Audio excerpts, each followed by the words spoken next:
वनवास का 5वां दिन। सोचिए, एक ही दिन पर दो बिल्कुल अलग अलग कहानियां चल रही थीं।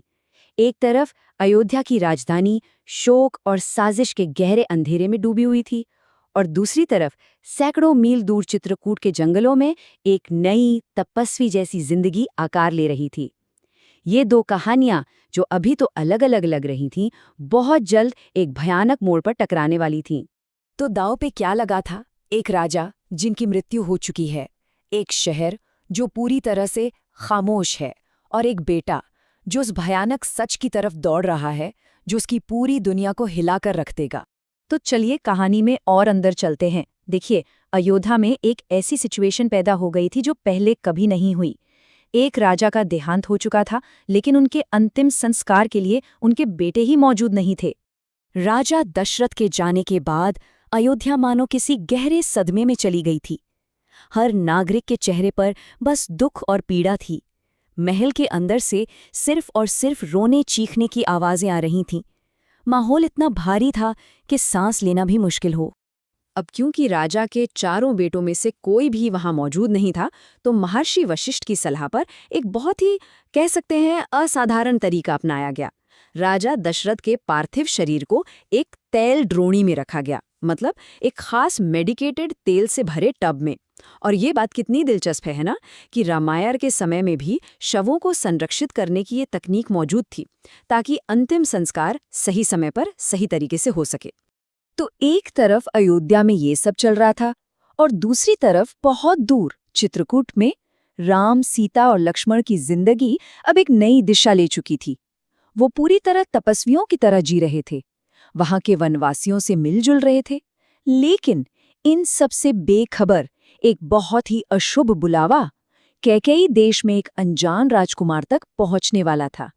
अयोध्या से दूतों के पहुंचने से ठीक पहले भरत को एक बहुत ही डरावना सपना आया, मतलब सोचकर भी रोंगटे खड़े हो जाएं।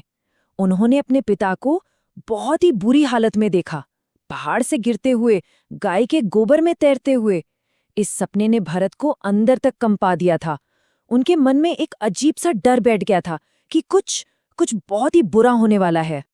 और यही कहानी में आता है एक बड़ा ट्विस्ट। जो दूत भेजे गए थे, उन्हें महर्षि वशिष्ठ ने बहुत सख्त हिदायत दी थी।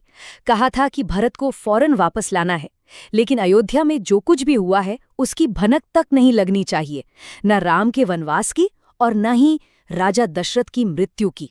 संदेश मिलते ही भरत और शत्रुघ्न मानो हवा से बातें करने लगे।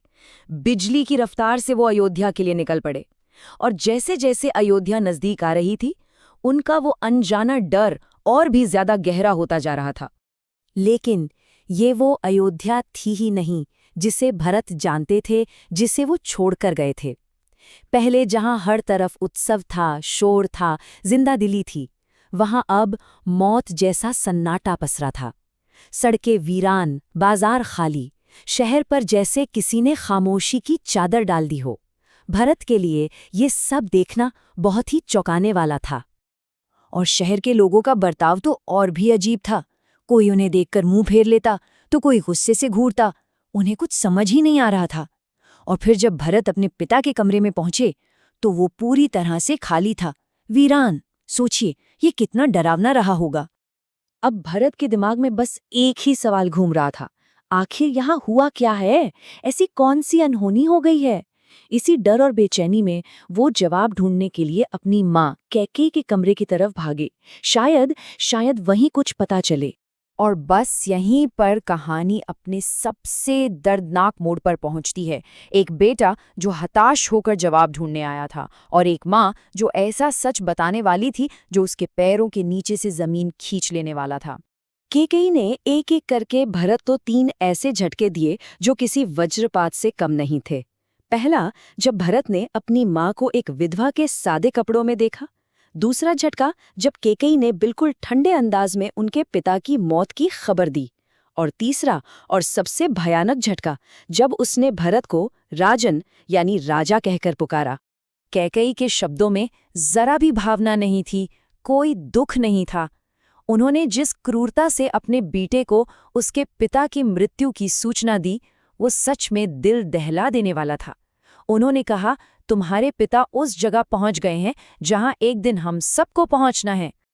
लेकिन जब भरत को पूरी सच्चाई मालूम हुई कि उनके सबसे प्यारे भाई राम को 14 साल के लिए वनवास भेज दिया गया है, बस वहीं पल था जब उनका दुख एक भयानक गुस्से में तब्दील हो गया।